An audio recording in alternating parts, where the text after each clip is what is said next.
Guys Guruvayur അമ്പലം നടയിൽ cinema കണ്ടു. ജയഹയുടെയൊക്കെ ഡയറക്ടറായിട്ടുള്ള വിപിൻ ദാസ് ആണ് ഈ സിനിമ ഡയറക്റ്റ് ചെയ്തിട്ടുള്ളത്. അപ്പം സിനിമ കാണാൻ പോയപ്പോൾ മിക്സ്ഡ് ഒപ്പീനിയൻസ് ആയിട്ടാണ് പോയത്. കുറേ പേര് നല്ലതെന്ന് പറഞ്ഞു, കുറേ പേര് കൊള്ളാമെന്ന് പറഞ്ഞു. പക്ഷെ പേഴ്സണലി എനിക്ക് ഭയങ്കര ഇഷ്ടപ്പെട്ട ഒരു സിനിമയായിരുന്നു. നല്ല ഒരു പടമായിരുന്നു. പൃഥ്വിരാജ്, അതുപോലെ ബേസിൽ ജോസഫ്, അനശ്വര രാജൻ, നിഖില വിമൽ, ജഗദീഷ് ഇവരൊക്കെ ഉണ്ട്. ഉണ്ടായിരുന്നവരൊക്കെ അടിപൊളിയായിട്ടാണ് അവരുടെ സീക്വൻസ് കൈകാര്യം ചെയ്തത്. ഈ സിനിമയുടെ പ്രത്യേകത എന്താണെന്ന് വെച്ചാൽ എനിക്കിതിൻ്റെ പോസിറ്റീവ് വശങ്ങൾ പ്രത്യേകതകൾ തോന്നിയത് എന്താണെന്ന് വെച്ചാൽ ഒന്ന് ഇതിൻ്റെ എഡിറ്റിംഗ് ആണ്. അതായത് ഇതിൻ്റെ ട്രാൻസിഷൻസ് കൊണ്ടുവന്ന രീതി ഭയങ്കര അടിപൊളിയാണ്. പിന്നെ പ്ലേസ്മെന്റ് ഓഫ് ഓൾഡ് സിനിമയുടെ കാര്യങ്ങൾ അത് ഭയങ്കര കറക്റ്റായിട്ടാണ് ആ സിനിമയിൽ പ്ലേസ് ചെയ്തിട്ടുള്ളത്. പഴയ കുറച്ച് സിനിമയുടെ സീക്വൻസുകളൊക്കെ ഇപ്പോൾ ചില മലയാളം സിനിമയിൽ വരുന്നൊരു ട്രെൻഡാണ് അത്. പഴയ സിനിമകളുടെ പാട്ടുകളോ അല്ലെങ്കിൽ മെയിൻ ആയിട്ടുള്ള സീൻസിൻ്റെ എന്തെങ്കിലും റെഫറൻസുകളൊക്കെ കൊണ്ടുവന്ന് ചെയ്യുന്നത് അത് നല്ല സക്സസ്ഫുൾ ആയിട്ടാണ് സിനിമയിൽ ഇംപ്ലേ ആയത്. ഫോർ എക്സാമ്പിൾ ഇപ്പോൾ മഞ്ഞുമൽ ബോയ്സ് ആണെങ്കിലും പിന്നെ പ്രേമലൂലൊക്കെ പ്രത്യേകിച്ച് ഹൃദയത്തിൻ്റെയൊക്കെ റെഫറൻസ് ഒക്കെ കുറേ കൊണ്ടുവന്ന് വർഷങ്ങൾക്ക് ശേഷം ഇതിലൊക്കെ പഴയ സിനിമയുടെ റെഫറൻസുകൾ വന്നിട്ടുണ്ടായിരുന്നു.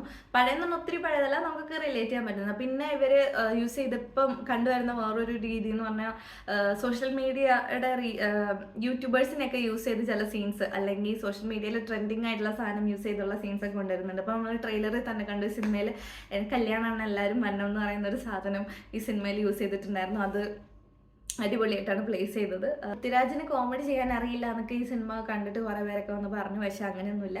ഈ സിനിമ കണ്ടു കഴിയുമ്പോൾ മനസ്സിലാവും പൃഥ്വിരാജ് നന്നായിട്ട് കോമഡി കൈകാര്യം ചെയ്യുന്നുണ്ട്. നമുക്ക് ചിരി വരുന്ന കുറേ കാര്യങ്ങൾ ചെയ്തിട്ടുണ്ട്. സിനിമയിൽ ഫസ്റ്റ് ഹാഫാണ് എല്ലാവർക്കും ഇഷ്ടപ്പെട്ട, സെക്കൻഡ് ഹാഫ് വലിയ ഇഷ്ടപ്പെട്ടില്ല എന്ന് പലരും അഭിപ്രായം പറഞ്ഞു കേട്ടു. പക്ഷേ പേഴ്സണലി എനിക്ക് ഈ സിനിമയുടെ ഫസ്റ്റ് ഹാഫിനേക്കാൾ കൂടുതൽ സെക്കൻഡ് ഹാഫാണ് ഇഷ്ടപ്പെട്ടത്. കാരണം ഫസ്റ്റ് ഹാഫിനൊക്കെ കൂടുതൽ ഈവൻഫുൾ ആയിരുന്നു സെക്കൻഡ് ഹാഫ്. നമ്മൾ ഈ ചില കുറച്ച് മുന്നത്തെ പടങ്ങൾ 2000-ലൊക്കെ ഇറങ്ങിയ പടങ്ങളില്ലേ, വെട്ടം, തിളക്കം, അതുപോലത്തെ സിനിമയിലൊക്കെ ഉള്ള പോലെ ലാസ്റ്റ് ആകുമ്പം ഒരു വലിയൊരു കലാശക്കൊട്ട് സെറ്റപ്പ് ഉണ്ടാവും. എല്ലാവരും കൂടി വന്ന് ഒന്നിച്ച് ഭയങ്കര ഇടി അടി തമാശയൊക്കെ ആയിട്ട്. അതുപോലെ തന്നെയാണ് ഈ സിനിമയിലും.